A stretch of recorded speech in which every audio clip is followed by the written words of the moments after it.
अल्हम्दुलिल्लाहि वस्सलातु अला नबिय्यिहि अम्मा बाद फ़अऊज़ु बिल्लाहि मिनश शैतानिर रजीम बिस्मिल्लाहिर रहमानिर रहीम या अय्युहल्लज़ीना आमनुत्तक़ुल्लाह व कूनू मअस सादिक़ीन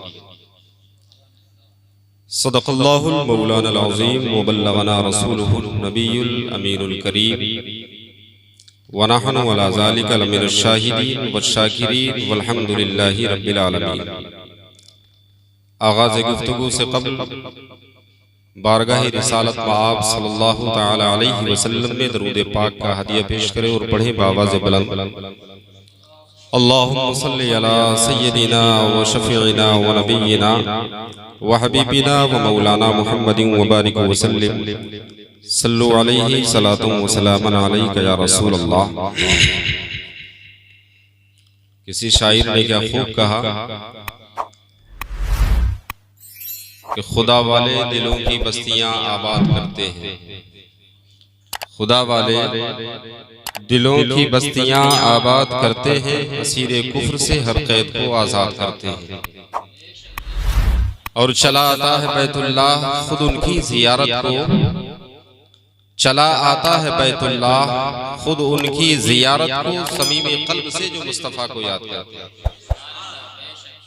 समीम कल्ब से जो मुस्तफ़ा को याद करते हैं। और हजरात मोहतरम, ये हमारा कमाल नहीं, ये रब का एहसान है कि हम ऐसी महफिल में बैठे हैं। हजरात, अगर वो रब तौफीक ना दे तो हम कुछ नहीं कर सकते। नबी का जिक्र करते हैं, तेरा एहसान है मौला, नबी का जिक्र करते हैं, तेरा एहसान है मौला। और हमारे पास बख्शिश का यही सामान है मौला, हमारे पास बख्शिश का यही सामान है मौला। और मदीने की गली को छोड़ दें जन्नत के बदले में, मदीने की गली को छोड़ दें जन्नत के बदले में, ये सौदा हम नहीं करते, हमें नुकसान है मौला, ये सौदा हम नहीं करते, हमें नुकसान है मौला। और हजरत मोहतरम सरकार आला हजरत इरशाद फरमाते हैं, क्योंकि सरकार गौसे पाक रज़ी अल्लाह तआला अन्हु की महफिल है, उन्हीं की तरफ इस महफिल का मंसूब होना है। सरकार आला हजरत इरशाद फरमाते हैं, वाह क्या मर्तबा ए गौस है बाला तेरा, वाह क्या मर्तबा ए गौस है बाला तेरा, ऊंचे ऊंचों के सरों से कदम आला तेरा, ऊंचे ऊंचों के सरों से कदम आला तेरा। और औलिया मलते हैं सर भला क्या कोई जाने के है कैसा तेरा, सर भला क्या कोई जाने के है कैसा तेरा। औलिया मलते हैं आंखें वो है तलवा तेरा, औलिया मलते हैं आंखें वो है तलवा तेरा। और क्या दबे जिस पे हिमायत का हो पंजा तेरा, क्या दबे जिस पे हिमायत का हो पंजा तेरा। शेर को खतरे में लाता नहीं कुत्ता तेरा, शेर को खतरे में लाता नहीं कुत्ता तेरा। और आला हजरत इरशाद फरमाते हैं कि तुझसे दर दर से है सग और सग से है मुझको निस्बत। ये पढ़े लिखे लोग हैं, ये जानते हैं कि तुझसे दर दर से सग और सग से है मुझको निस्बत। मेरी गर्दन में भी है दूर का डोरा तेरा, और इस निशानी के जो सग हैं नहीं मारे जाते, उस निशानी के जो सग हैं नहीं मारे जाते। हश्र तक मेरे गले में रहे पट्टा तेरा, हश्र तक मेरे गले में रहे पट्टा तेरा।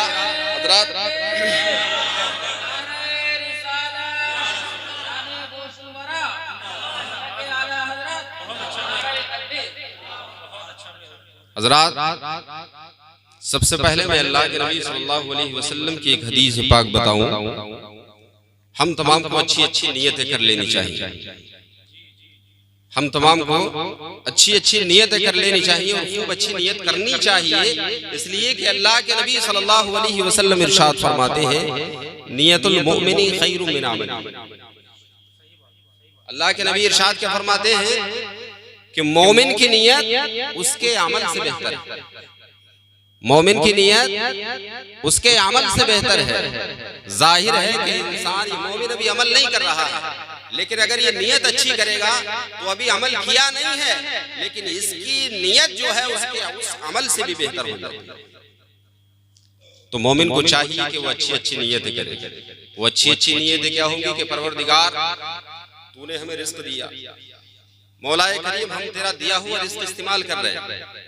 परवरदिगार जाहो जलाल तूने हमें दिया, जाहो हशमत तूने हमें दी, सारी चीज हमें दी। परवरदिगार इन तमाम चीजों का इस्तेमाल हम करेंगे तो तेरी रजा के लिए। हमारी नियत क्या होनी चाहिए? अस्सलाम वालेकुम। अभी 1 घंटे बाद फोन पढ़ी दुरूद पाक अल्लाहुम्मा सल्ली अला सय्यदिना व शफीइना व नबीना व हबीबिना व मौलाना मुहम्मदिन व बारिक व सल्लिम सलातु व सलामन अलैका। मोमिन की नियत उसके अमल से बेहतर है, इसलिए कि मोमिन ने सिर्फ नियत की, अभी अमल नहीं किया, अभी उस काम को अमल में नहीं लाया। लेकिन अल्लाह के नबी इरशाद फरमाते हैं कि अगर अच्छी नियत है तो उसके अमल से वो नियत बेहतर है। हज़रात, अल्लाह तबारक व तआला के दिए हुए रिज़्क़ को हम इस्तेमाल करते हैं, जाहो जलाल वो तमाम चीजें हम इस्तेमाल करते हैं। लेकिन हजरात, अगर हमारी नियत ये होगी कि परवरदिगार आलम तूने हमें अच्छा मकान दिया, परवरदिगार तूने हमें साहिब सरवत बनाया, मौलाए करीम तेरा लाख लाख शुक्र है तूने हमें अच्छे अच्छे खाने खिलाए।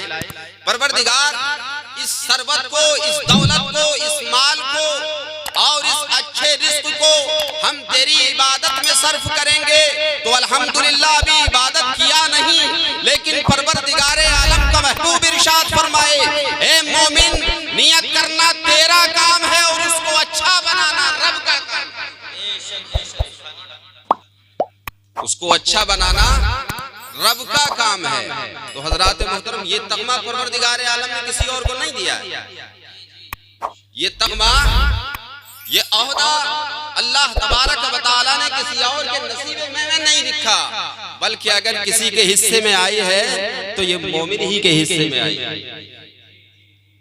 ये मोमिन ही के हिस्से में आई है। हजरात मोहतरम, कुर्बान जाइए, अल्लाह तबारक व तआला के महबूब सल्लल्लाहु तआला अलैहि वसल्लम इरशाद फरमाते हैं कि नियतुल मुमिन खैरुम मिन अमलिही। इसका अगला हिस्सा मैं आपको बता दूं, लिकुल्लि इम्रिइन मा नवा। एक आपने एक और हदीस सुनी होगी, इन्नमल अमालु बिन्नियात, कि आमाल का दारो मदार नियत पर है। आमाल का दारो मदार नियत पर है। अब हजरात, हम में भी कुछ नौजवान है और कुछ बेचारे वो हैं जो आधी उम्र को पहुंच गए, हालांकि उम्र का किसी को कुछ पता नहीं है कि कितनी उसकी आधी हो गई है और कितनी 25% या कितनी बची है, लेकिन एक अंदाजा और एक आइडिया होता है। हजरात, अल्लाह के नबी इरशाद फरमाते हैं कि आमाल का दारो मदार नियत पर है। अगर कोई शख्स ये नियत कर ले कि परवरदिगार मैं नमाज पढ़ूंगा, लेकिन वो नमाज नहीं पढ़ रहा है, वो नमाज नहीं पढ़ रहा है, तो अब आप इस हदीस को गिरे बनाओ और गांठ लगाओ और कहो कि मौलाना आपने कहा कि आमाल का दारो मदार नियत पर है, अभी इसने नियत की लेकिन किया नहीं। अल्लाह के नबी सल्लल्लाहु अलैहि वसल्लम की बयान करदा उस हदीस का अगला हिस्सा सुनिए। अल्लाह के नबी इरशाद फरमाते हैं, लिकुल्लि इम्रिइन मा नवा, बेशक आमाल का दारो मदार नियत पर तो होता है, लेकिन नियत हर इंसान की वो होती है जो उसको अमल में करता है। अब कोई शख्स नियत कर ले कि मैं हज करूंगा, लेकिन पता चले कि घर में वालिदैन को सता रहा है। कोई शख्स नियत करे कि परवरदिगार मैं आज ही से 5 वक्त की नमाज पढ़ूंगा, लेकिन पता चला कि भाई की ही गर्दन काट रहा है, तो ये नियत नहीं है, बल्कि नियत तभी होगी जबकि उसको अमल में लाया जाए। हाँ, अगर परवरदिगार आलम तौफीक दे, अल्लाह तबारक व तआला के महबूब सल्लल्लाहु अलैहि वसल्लम की इस हदीस पाक पर अमल करे, लेकिन जिंदगी ने मोहलत नहीं दी। अहले स्टेज की तवज्जो, जिंदगी ने मोहलत नहीं दी। नियत की थी कि परवरदिगार 12 बजे तक प्रोग्राम सुनूंगा और उसके बाद में अगर मौला तूने जिंदगी बख्शी तो फजर की नमाज बाजमात अदा करूंगा, लेकिन परवरदिगार आलम को मंजूर कुछ और ही था।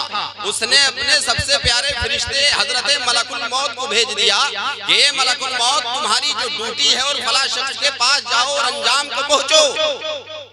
आए और आने के बाद में रूह को कफस उनसरी से परवाज कर दिया। अभी फजर का वक्त नहीं आया, अभी फजर का वक्त नहीं आया, लेकिन कुर्बान जाइए मज़हब इस्लाम की हक्कानियत पर, कुर्बान जाइए आका करीम सल्लल्लाहु अलैहि वसल्लम की रिसालत पर। अभी फजर का वक्त नहीं आया, लेकिन अल्लाह तबारक व तआला के महबूब इरशाद फरमाए कि ये जो बंदा फजर से पहले गया है ये नमाजी गया, ये जो बंदा फजर से पहले गया है नमाजी गया, इसलिए कि नियत इसकी सच्ची थी और फजर का वक्त आन पहुंचा नहीं, इतने ही यहाँ से रुखसत हो गया। तो हजरात इतनी अच्छाइयाँ इस मज़हब इस्लाम में है। हजरात अल्लाह तबारक व तआला ने इस मज़हब इस्लाम को हमें दिया। अगर हम मुसलमान होकर के इस मज़हब इस्लाम ने जो हमें क़वानीन और उसूल और ज़वाबित दिए हैं जिंदगी गुजारने के, अगर हर एक पहलू पर हम गौर करें तो हम किसी के आगे भीख नहीं मांगेंगे, किसी के आगे सर अपना खम नहीं करेंगे, किसी के कदमों में अपनी टोपी नहीं रखेंगे, किसी के सामने हमारी गर्दन नहीं झुकेगी। हर एक शख्स के सामने सीना तान करके कहेंगे, ए शख्स तू अगर होगा तो बातिल मजहब का तो हो सकता है, लेकिन हक मजहब का नहीं हो सकता। इसलिए कि हक मजहब तो वो है कि जिस पर परवरदिगारे आलम ने कुरान करीम उतारा और वो महबूब जो मजहब लेकर के आया वही असल मजहब है, वही असल मजहब है। और उसी मजहबी किताब में परवरदिगार इरशाद फरमाए, या अय्युहल्लज़ीना आमनू तक़ुल्लाह व कूनू मअस-सादिक़ीन। उसी मजहबी किताब में परवरदिगार इरशाद फरमाए, या अय्युहल्लज़ीना आमनू तक़ुल्लाह व कूनू मअस-सादिक़ीन। ऐ ईमान वालों, अल्लाह से डरो और सच्चों के साथ हो जाओ। थोड़ी सी और इसमें गुफ्तगू कर दूं अगर इजाजत हो तो। बात समझ में आ रही है? नहीं, हाँ बात समझ में आ जानी चाहिए। इसलिए कि कल अगर हम यहाँ से चले जाएं तो फिर उसके बाद कहो कि मौलाना ने पौन घंटा या आधा घंटा हमें रिगड़ा, कुछ समझ में नहीं आया, है ना? बात समझ में आ जानी चाहिए। अल्लाह तबारक व तआला कुरान करीम में इरशाद फरमाता है, या अय्युहल्लज़ीना आमनू तक़ुल्लाह व कूनू मअस-सादिक़ीन। ऐ ईमान वालों, अल्लाह से डरो और सच्चों के साथ हो जाओ। हजरात सबसे पहला जो कानून परवरदिगार आलम ने इरशाद फरमाया, खिताब किया मोमिनों को, खिताब किया मोमिनों को, गैर मोमिन से कोई वास्ता नहीं है। अल्लाह तबारक व तआला इरशाद फरमाता है कि ईमान वालों, अल्लाह से डरो और सच्चों के साथ हो जाओ। वो मोमिन असल में हो नहीं सकता है जो नाम का तो मोमिन हो और अल्लाह से ना डरे, वो मोमिन कामिल नहीं हो सकता। उसको आप नाम से मौसूम कर सकते हो, मोमिन उसका नाम लिख सकते हो, उसके बाप का नाम मोमिन लिख सकते हो, लेकिन हकीकतन मोमिन नहीं हो सकता। इसलिए कि मोमिन बनने के लिए अल्लाह ताला का खौफ जरूरी है, और जिस दिल में खौफ खुदा ना हो वो दिल नहीं होता, बल्कि वो वीरान जगह होती है। वो क्या होती है? वीरान जगह। वो वीरान जगह होती है जिसमें दिल में खौफ खुदा नहीं। और ताज्जुब की बात तो यह है कि आज का मुसलमान और हम सब हर एक से डर रहे हैं, हर एक से डर रहे हैं। और डर किससे नहीं, सिर्फ अल्लाह से डर। हज़रात गौर कीजिए, अल्लाह तबारक व तआला के वो खास बंदे भी थे कि जिनके बारे में परवरदिगार आलम ने कुरान करीम में इरशाद फरमाया, अला इन्ना औलिया अल्लाहि ला खौफुन अलैहिम वला हुम यहज़नून। ऐ लोगों, औलिया किराम की ये वो मुक़द्दस जमाअत है, इसे कोई खौफ नहीं है, इसे कोई गम नहीं है। आखिर गम और खौफ क्यों नहीं है?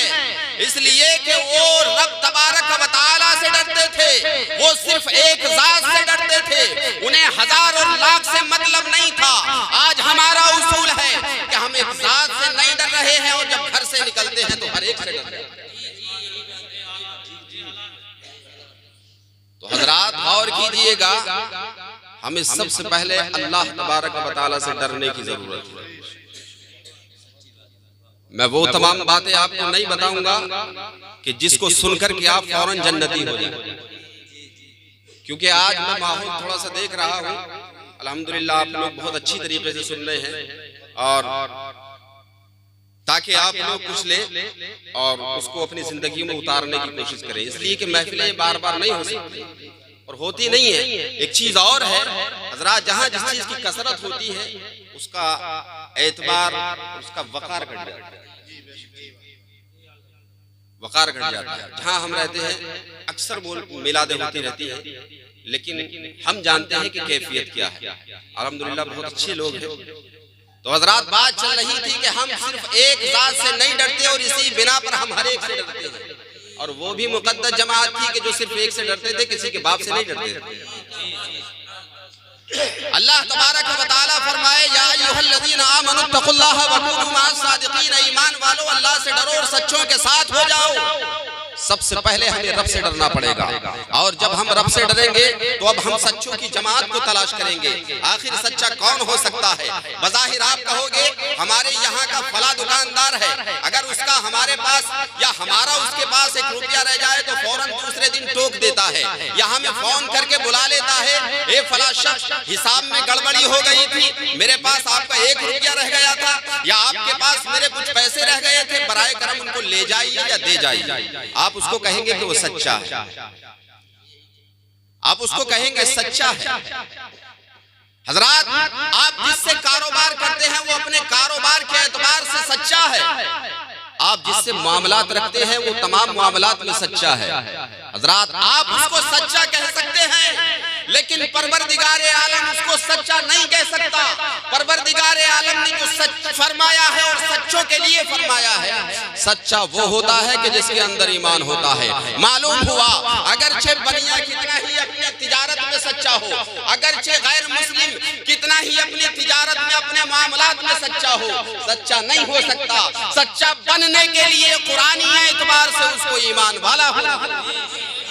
नारे तकबीर, नारे तकबीर, नारे रिसालत, नारे रिसालत।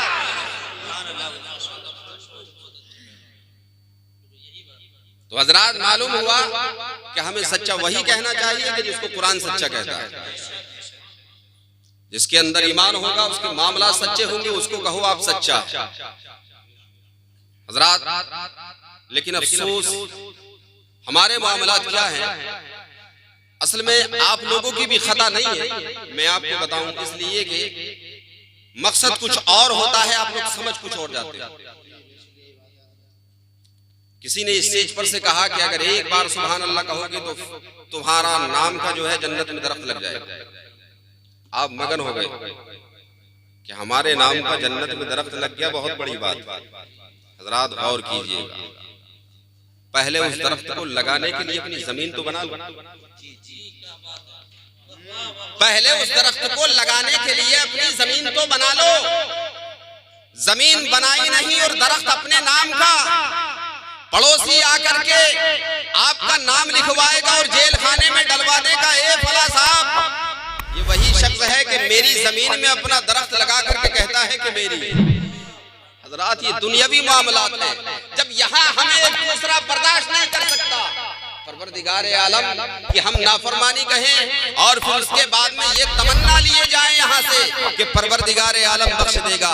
हजरात मोहतरम उसकी रहमत पर तो आपने गौर कर लिया, उसकी करम पर तो आपने गौर कर लिया, क्या उसके गज़ब व जलाल को आपने नहीं देखा? अगर परवरदिगारे आलम चाहे तो कारून जैसे को खाक में मिला दे, अगर परवरदिगारे आलम चाहे तो नमरूद जैसे कि जाहो जलाल को खाक में मिला दे, अगर परवरदिगारे आलम चाहे तो ऐसा कर दे कि यजीद का कोई नाम लेने वाला तक मौजूद ना हो, यजीद का कोई नाम लेने वाला मौजूद ना हो।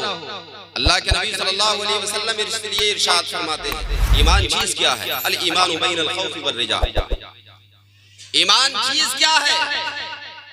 हजरात हम कहते हैं ना, आयत करीमा भी है 24वें पारे में परवरदिगार इरशाद फरमाता है, ला तक़नतू मिन रहमतिल्लाह, अल्लाह की रहमत से मायूस नहीं होना चाहिए, लेकिन उसका अगला पिछला हिस्सा भी पढ़ लेना चाहिए।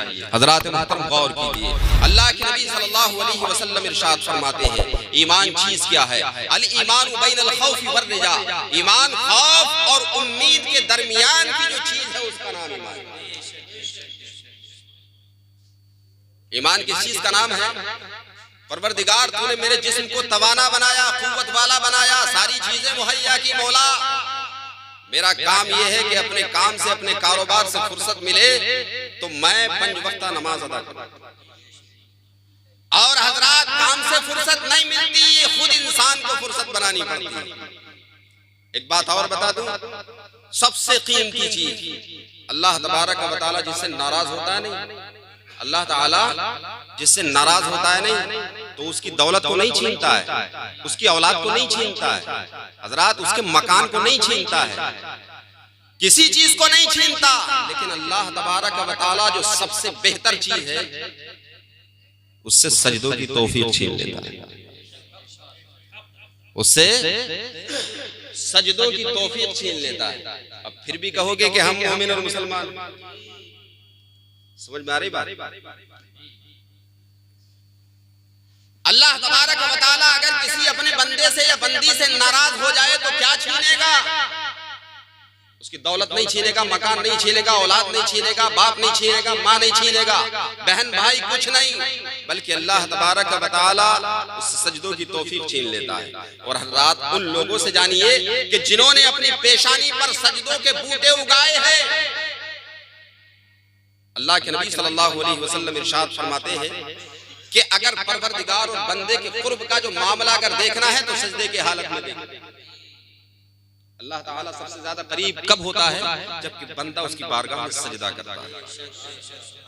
तो गोया कि हम रब तबारक व तआला के तो करीब जा ही नहीं चाहते, जब जाना ही नहीं चाहते और फिर कहे कि परवरदिगार हम पर नजर कम नहीं फरमा रहा। हजरात, रब के गजब को दावत मत दो, रब के जलाल को दावत मत दो। अल्लाह के नबी इरशाद फरमाते हैं, अल ईमानु बैनल खौफि वर रिजा, ईमान खौफ और उम्मीद के दरमियान की चीज का नाम है। परवरदिगार, इबादत करना मेरा काम है, कबूल करना तेरा काम है, मेरा खौफ इस बिना पर भी है, इबादत तो मैंने कर ली है। अगर परवरदिगार तूने मेरी इबादत को मैदान महशर में मेरे मुंह पर मार दिया तो मौला मेरी इबादत पूरी जिंदगी की मेहनत रायगा तो हो जाएगी, इसका सिला मुझे नहीं मिलेगा। परवरदिगार, इबादत करना मेरा काम है, उसका कबूल करना तेरा काम, इसका नाम ईमान, इसी का नाम ईमान। लेकिन हम जो हैं गौस का दामन नहीं छोड़ेंगे, सरकार का दामन नहीं छोड़ेंगे। अरे दामन पकड़ा कब है? पकड़ा ही नहीं है। जब पकड़ते तो बेनमाजी नहीं होते बल्कि नमाजी।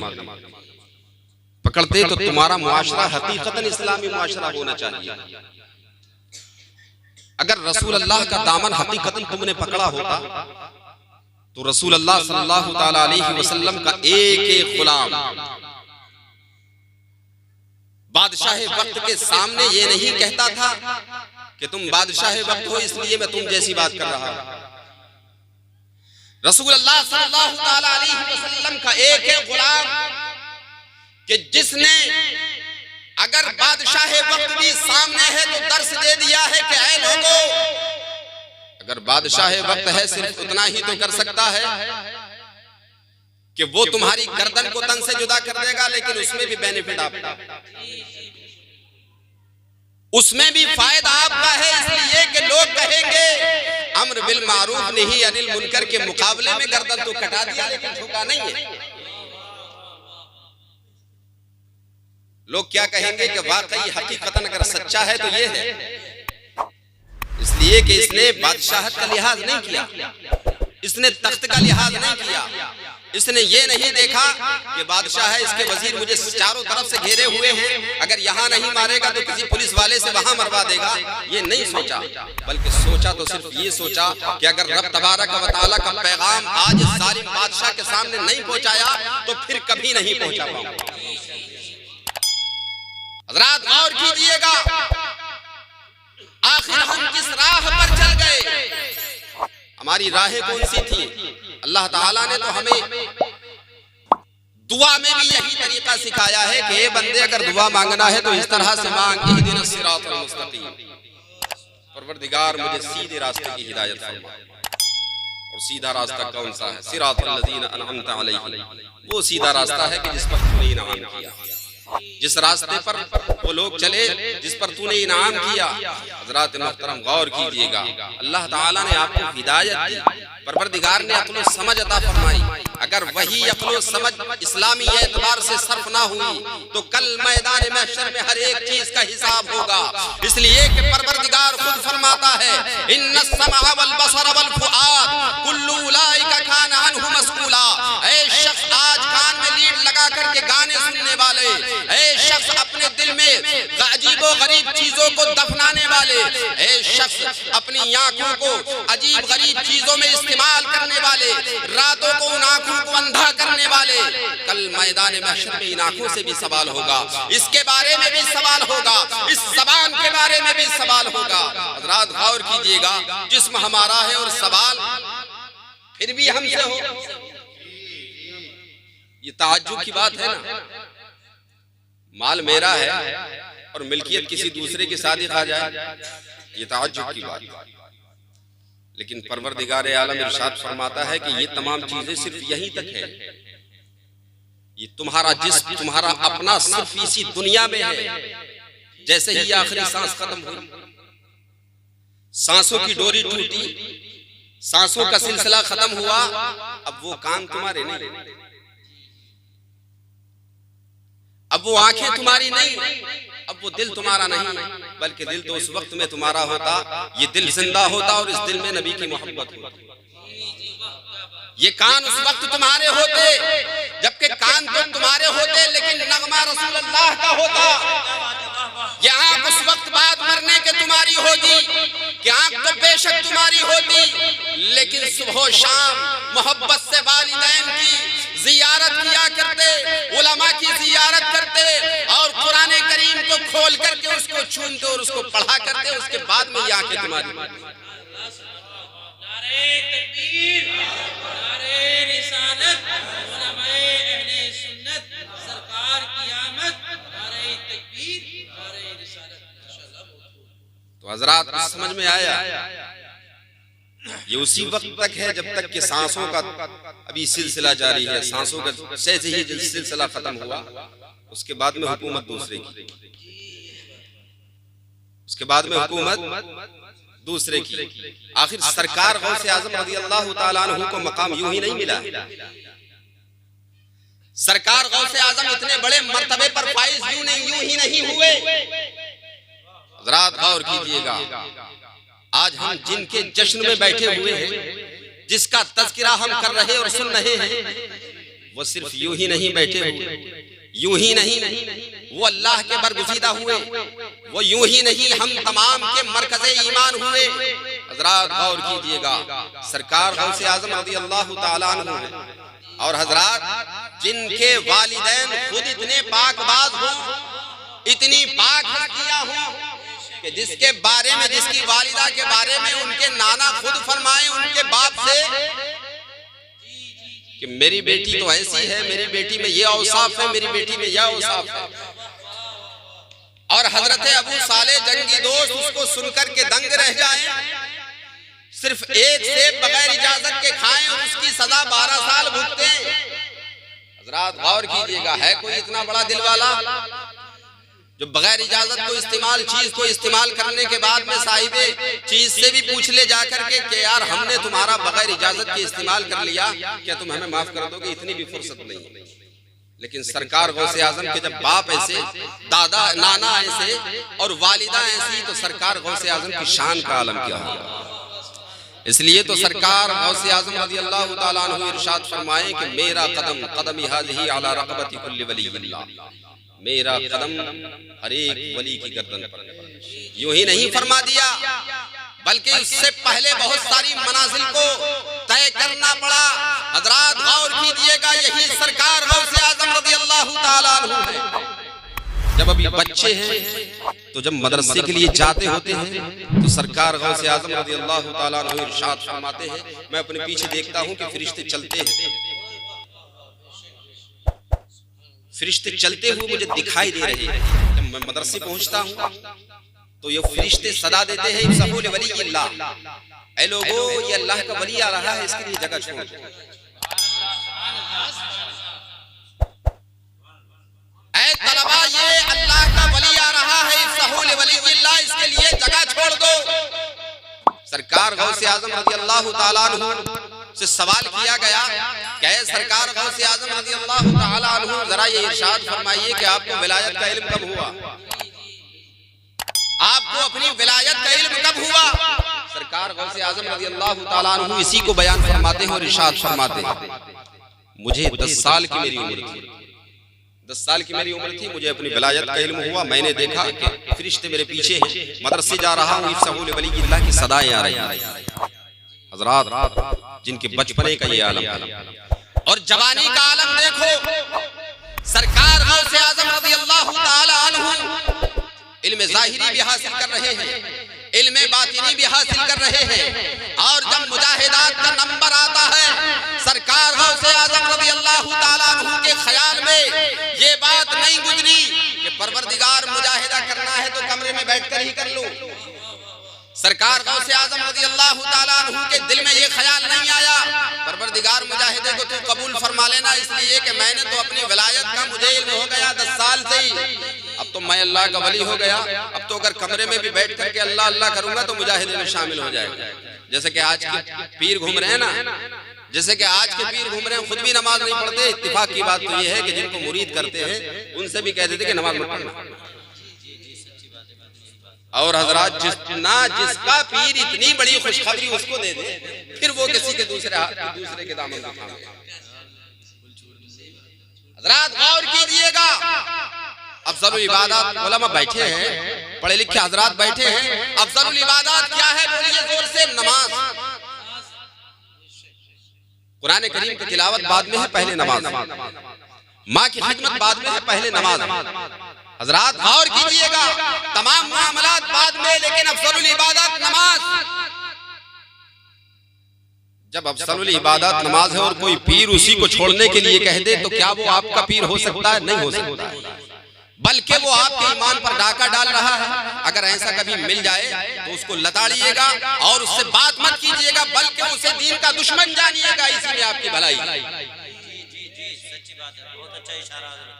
सरकार गौसे आजम रज़ियल्लाहु ताला अन्हु अगर चाहते कि मौला मुझे अपनी वलायत का 10 साल की उम्र से मुझे इल्म हो गया था, परवरदिगार कमरे में बैठ करके मुजाहिदा करूंगा तब भी तो कबूल फरमा लेगा। नहीं, सरकार गौसे आजम रज़ियल्लाहु ताला अन्हु ने जंगलात में जाकर, खंडरात में जाकर के मुजाहिदे किए। सरकार गौसे आजम रज़ियल्लाहु ताला अन्हु इरशाद फरमाते हैं, ऐ लोगों, जब मैं मुजाहिदे में मशगूल था तो लोग जब मैं बस्ती में आता था मुझे पहचानने से इनकार कर देते, कौन है अब्दुल कादिर। सरकार गौसे आजम रज़ियल्लाहु ताला अन्हु इरशाद फरमाते हैं कि मुझे पानी भी इस्तेमाल किए हुए 15-15 दिन गुजर जाते थे। अल्लाहु अकबर। है कोई ऐसा? सरकार गौसे आजम रज़ियल्लाहु ताला अन्हु की अज़मत पर कुर्बान जाइए। यही सरकार गौसे आजम रज़ियल्लाहु ताला अन्हु है कि जब सैर और तफरीह के लिए एक मर्तबा घर से निकलते हैं, शहर से निकलते हैं, हजरात मोहतरम देखते क्या है कि एक बैल है रास्ते के किनारे खड़ा हुआ और अल्लाह तबारक व तआला से की दी हुई ताकत से वो हजरात कलाम करने लगता है। वही बैल उन सरकार गौसे आजम की बारगाह में अर्ज करता है, ए अब्दुल कादिर, आपको अल्लाह तबारक व तआला ने सैर और तफरीह के लिए नहीं पैदा किया गया, बल्कि अल्लाह तबारक व तआला ने तो अगर आपको पैदा किया है तो इसलिए पैदा किया है जो लोग रब के रास्ते से भटक गए हैं उनको राह रास्त पर लाया जाए, जो लोग नमाजी नहीं है उनको खौफ दिलाकर के नमाजी बनाया जाए, जो लोग शरीयत मुताहरा के पाबंद नहीं है उन्हें शरीयत के उसूल और क़वानीन बता करके उन्हें शरीयत का पाबंद बनाया जाए।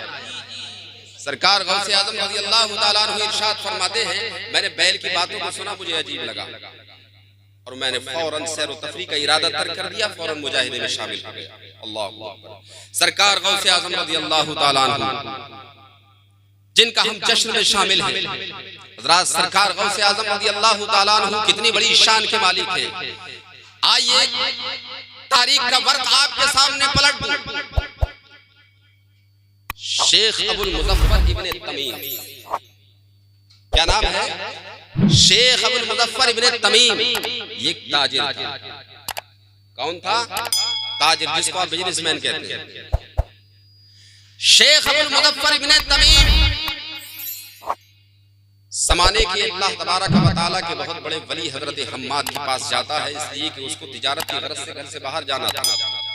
ये बुजुर्गों का तरीका था, लेकिन अफसोस कि हमने उन तमाम तौर तरीकों को बिल्कुल पसे पुश्त डाल दिया, छोड़ दिया है। हज़रात गौर कीजिएगा, इसलिए कि अगर घर से बाहर जाओ तो वालिदैन के लिए वालिदैन की बारगाह में आओ और आने के बाद में कहो कि अगर वालिदा है तो उससे कहो कि वालिदा मेरे सर पे ही कम से कम हाथ रख दो, दुआ कर दो, ताकि मैं सही सालिम यहाँ से चला जाऊं और मैं अपने काम में कामयाब होकर के लौटूं। इंशाअल्लाह अगर माँ दुआ कर देगी तो काम बिगड़ नहीं सकता। अल्लाह तबारक व तआला कि उन तमाम महबूब बंदे के जिन्होंने हमें उसूले जिंदगी दिया कि इंसान अगर तू सफर पर जा रहा है तो इस तरह जा जिस तरह से मेरे महबूब बंदे जाते थे। शेख अबुल मुज़फ्फर इब्न तमीम तिजारत की गरज से बाहर जा रहे हैं। हजरत हम्माद उसी शहर में अल्लाह तबारक व तआला का वली रहता है। सोचा कि लाओ हजरत हम्माद रहमतुल्लाहि तआला अलैहि की बारगाह में चला जाऊं और जाने के बाद उनसे दुआ करा लूं ताकि सफर की मुश्किलात आसान हो जाए। अल्लाह तबारक व तआला बुजुर्गों की दुआओं से सफर की मुश्किलात को दूर फरमा देता है। हजरत हम्माद की बारगाह में शेख अबुल मुज़फ्फर इब्न तमीम पहुंचते हैं और पहुंचने के बाद में कहते हैं कि शेख साहब मैं तिजारत की गरज से सफर पर जा रहा हूं, मेरे लिए दुआ फरमाइए ताकि सफर में जो नुकसानात होने वाले हैं उनसे महफूज हो जाऊं और मैं अपने काम में कामयाब होकर के लौटूं। हजरात गौर फरमाइएगा, शेख अबुल मुज़फ्फर इब्न तमीम रहमतुल्लाहि तआला अलैहि ये हजरत हम्माद रज़ियल्लाहु तआला अन्हु की बारगाह में जाते हैं और दुआ के लिए कहते हैं।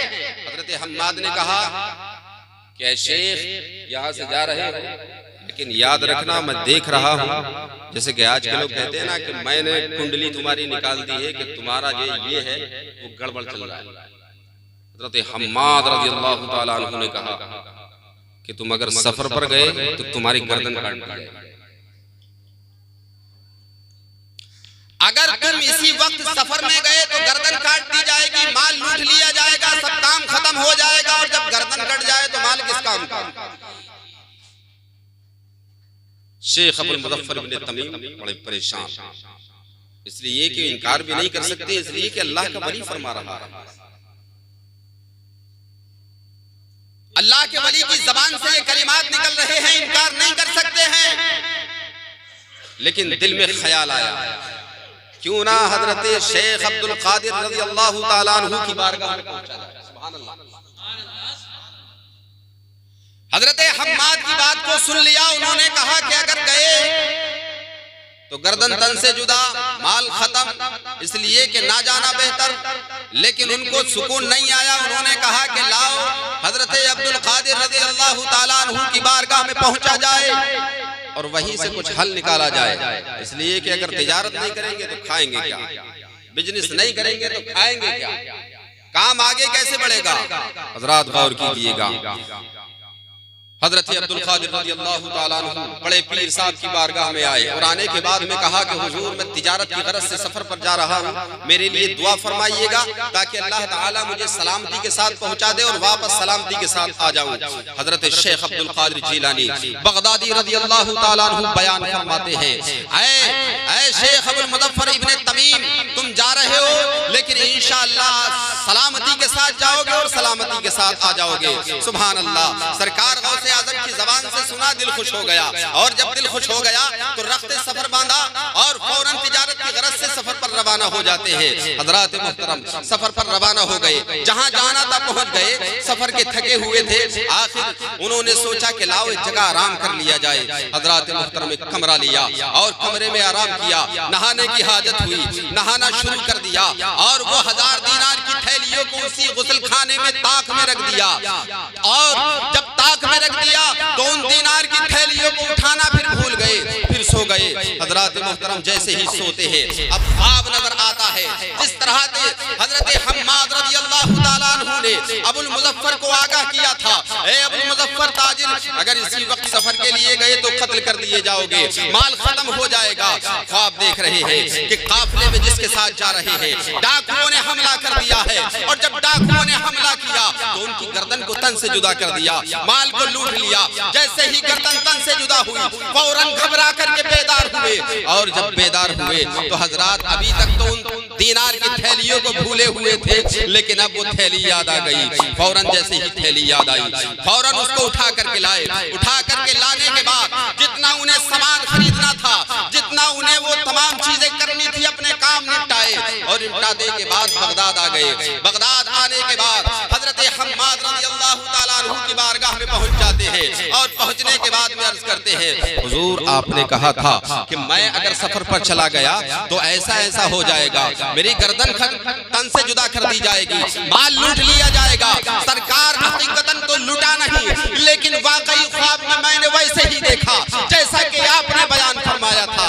अब हजरत हम्माद रज़ियल्लाहु ताला अन्हु बयान फरमाते हैं, ऐ शख्स कि जिस ख्वाब के बारे में तू बयान कर रहा है और जिस अपनी जिंदगी के बारे में मुझसे बयान कर रहा है, जानता है मामला क्या है? तकदीर में तो तेरी वही था जो मैंने बताया था, लेकिन असल में ये असर किस बात का है? सरकार गौसे आजम रज़ियल्लाहु ताला अन्हु ने मौला की बारगाह में दुआ किया था और 70 बार दुआ की थी, जब तक तेरी तकदीर से वो तमाम चीजें मिट ना गई थी। सरकार गौसे आजम रब की बारगाह में दुआ करते रहे थे। आखिर परवरदिगारे आलम ने तेरी जो किस्मत में कत्ल होना था, लुट जाना था, परवरदिगारे आलम ने सरकार गौसे आजम की दुआ की बरकत से उसको बदल दिया। निगाहे मर्द मोमिन से बदल जाती है तकदीरें, जो हो ज़ौक़े यकीन पैदा तो कट जाती है जंजीरें। खुदी को कर बुलंद उतना खुद तकदीर से पहले, खुदा बंदे से खुद पूछे बचा तेरी रजा क्या है, बता तेरी रजा क्या है। हजरत हम्माद कहते हैं कि अगर हकीकतन पूछना है तो जाओ सरकार गौसे आजम की बारगाह में चले जाओ, वही वो तमाम मामला बताएंगे। अब ये वहां से इतना सुना और सरकार गौसे आजम के दरबार में आया और जैसे ही जबान खोलना चाहता था, सरकार गौसे आजम रज़ियल्लाहु ताला अन्हु फरमाते हैं कि अबुल हसन अबुल मुज़फ्फर ताजिर इब्न तमीम, तू उसी 70 दुआ के बारे में मुझसे पूछने के लिए आया, उसी 70 दुआ के बारे में तो मुझसे पूछने के लिए आया है जो हजरत हम्माद ने तुझसे कहा। अगर सुनना चाहता है तो सुन, हकीकतन यही है। ये परवरदिगारे आलम की रजा और उसकी मंशा है। हजरात गौर कीजिएगा, एक तरफ जिंदगी खत्म और एक तरफ कुछ नहीं, लेकिन परवरदिगारे आलम ने अपने दोनों बंदों को हक साबित कर दिया। परवरदिगारे आलम ने अपने दोनों बंदों को हक साबित कर दिया। जब दोनों को हक साबित कर दिया, इसलिए कि उसके दोनों महबूब बंदे हैं, किसी का परवरदिगार दिल नहीं तोड़ता है। और अल्लाह तबारक व तआला की शान तो ये है कि मौला अपने बंदों से ऐसे प्यार फरमाता है कि जिस तरह से एक माँ अपने बच्चे को प्यार फरमाती है, अल्लाह ताला 70 माओं की बराबर अपने बंदों को प्यार फरमाता है, 70 माओं की बराबर। लेकिन हजरात, आज हम सोच रहे हैं कि हम अगर मीलाद कराएं, ये कुरान खानी कराएं तो हमारे दुख दर्द दूर हो जाएंगे। नहीं हो सकता। अगर सरकार गौसे आजम का हकीकतन सदका खाना चाहते हो तो कम से कम उन जैसे काम करने पड़ेंगे। इसलिए कि सरकार गौसे आजम रज़ियल्लाहु ताला अन्हु के इरशादात बहुत ज्यादा सख्त, बहुत ज्यादा सख्त।